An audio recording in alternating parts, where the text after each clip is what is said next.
Om Bhagavate Vasudevaya. Om Namo Bhagavate Vasudevaya. Om Namo Bhagavate Vasudevaya.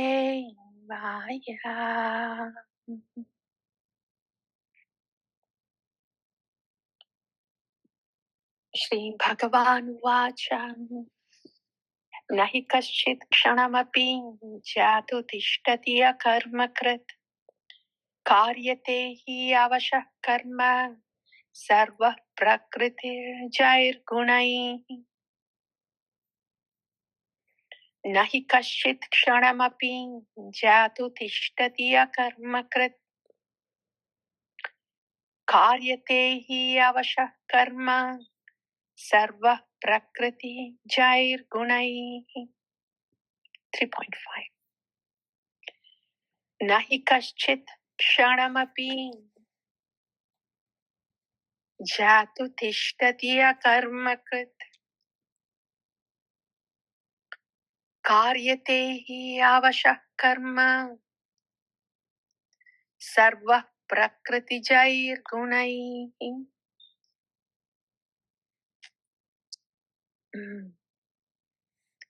Nahi kaśit kṣaṇamapi jātu tiṣṭhaty akarma-kṛt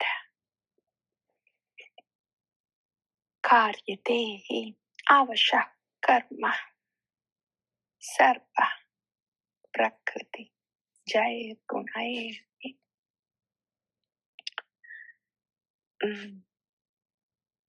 Nahi kaśit kṣaṇamapi, not even for a moment, jātu tiṣṭhaty akarma-kṛt, one can stay without not performing any work. Kāryate avaśaḥ karma, every living entity is avaśaḥ karma, helplessly performing some action. Sarvaḥ prakṛti-jair guṇaiḥ, based on their prakriti, based on predominance of the modes that living entity has. These modes force the soul to perform an action. So there is no way that any living entity is escaping an action. Here, this is the 3rd chapter, Shri Bhagavan Vacha. All this is why is Bhagavan saying all this to Arjuna? Arjuna, you have to fight. That's the point Bhagavan is making. And fight Arjuna, but fight like a nishkama karma yogi. Be a sthita prajna inside. And if you're not sthita prajna, there will be buddhi nasha pranashyati. And then after that he said, atmavashay videyatma prasadam-adhikacchati. So in the sadhana bhakti, get to a steady state. Do your karma, do your seva, nitya dharma, naimitika dharma, and do it. Do the action outside. But be a sthita prajna inside. And you know what, Arjuna? Sthita prajna is raga dvesha vimuktaist. Apuryamanam achalam pratishtam. Like that, Bhagavan has defined who is sthita prajna is, what is he like internally. And he has sense control, all that. So, in bhakti, when there is voluntarily we are becoming videyatma to the rules and regulations that are put forward. for one's bhakti. Then prasadam adhigacchati. The prasadam, mercy, is obtained, accumulated. And it is this mercy that carries our bhakti. This mercy that is the fuel of this, our bhakti. In this way, one's buddhi and mind, when it is in Bhagavan, there will be peace and there will be happiness. So one will stay unagitated with any gushes because one is full in Krishna within.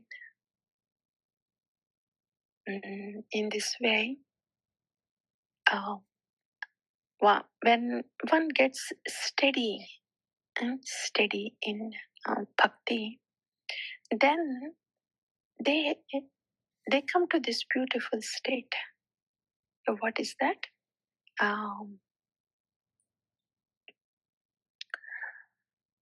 Pumansharati nispraha. Sarvan kaman. Giving up all the desires. Pumansharati nispraha. Nispraha to any material proceedings. They almost become unconscious to any material proceedings.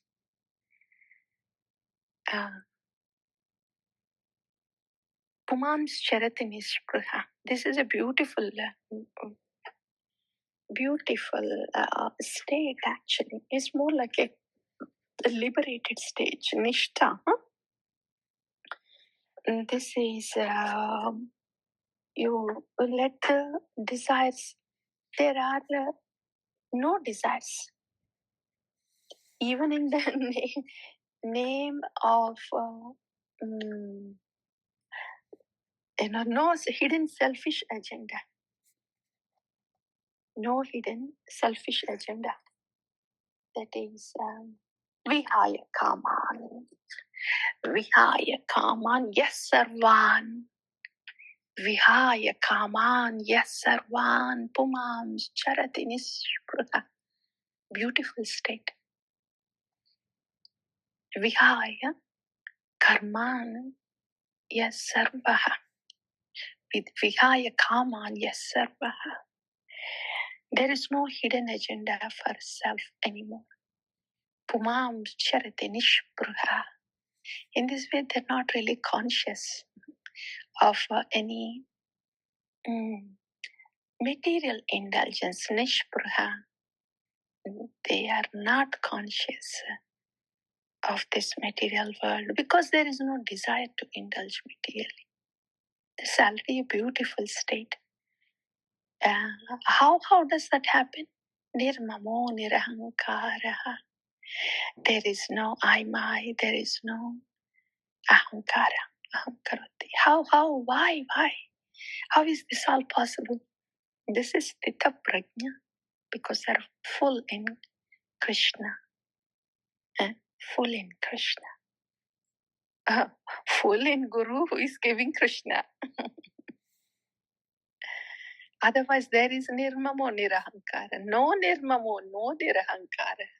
If there is no full in Guru inside, there will be no nirmamo. There is no nirahankara.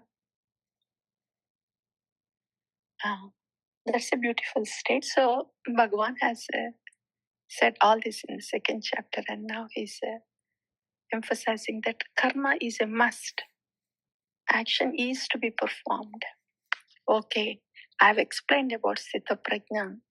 So Arjuna might be thinking, oh, if that's what you want me to do, if bhakti is all about tiṣṭhaty inside, being full with Guru and Krishna inside, maybe I will not move from this corner.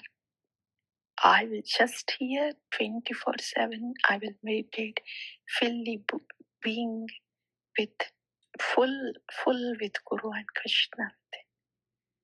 And Krishna's point is no, it doesn't happen that way. You cannot not do karma, even breathing, even to sustain life also. All the living entities, they're breathing. there is some life process that is happening in the living entities. So in this way, it is unavoidable. And doing action is unavoidable for the jiva. Why like that? Because jivas are under the influence of modes. Conditioned jivas are under the influence of modes. When there is influence of modes, there should be an action. Action for purification. Otherwise, what happens? There will be an action for entanglement. There will be an action by the jiva. The jiva will do something. The jiva will think something, that the jiva will do something, even to survive also. To maintain the body, the jiva has to do something. So all this something doing will happen. And if that is not done for Krishna, that something doing, even if it is for survival. If it is not done for Krishna, then it is entangling in karma by default. If I am living, if I am breathing, even breathing is also an action. If I am breathing, but my life air, if it is not meant for Krishna, this is life air breathing, and we are not even talking about services, external services like that. This is basic existence. If I am breathing, and if this life air, when I am breathing, there are so many. When we are breathing, there are many microorganisms. They are inhaled like that. So there will be karma for that also. When they are inhaled, they are dead. So if this life air, this breathing, if this life air is not meant for Krishna, if this life air, if this existence is not meant for Krishna, then it is entangling in karma. So that deep is the karma aspect. So that's how every living entity is forced to act. Forced to act, forced to do something, starting from breathing and surviving. And then, of course, based on one's guna in bhakti, they are forced to act in a specific way. So like that. So the point is, yes, you will be forced to act. Let that action be for Krishna. This is also in the beginning for sadhana bhakti. If somebody thinks, oh, if bhakti is all about just being with Krishna inside, Guru and Krishna inside, I will just stay like that and I will do nothing outside. It is very artificial. It doesn't work that way. Because if we are full of Guru and Krishna within, there must be an instruction of Guru. Otherwise, we will not be full with Guru. We will be full of instruction of the Guru. Because we have this body, and this body has to function.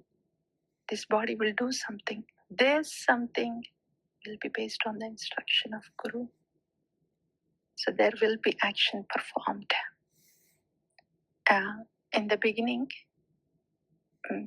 devotees may think, why everything external? Why do I have to chant? Why do I have to say it loud?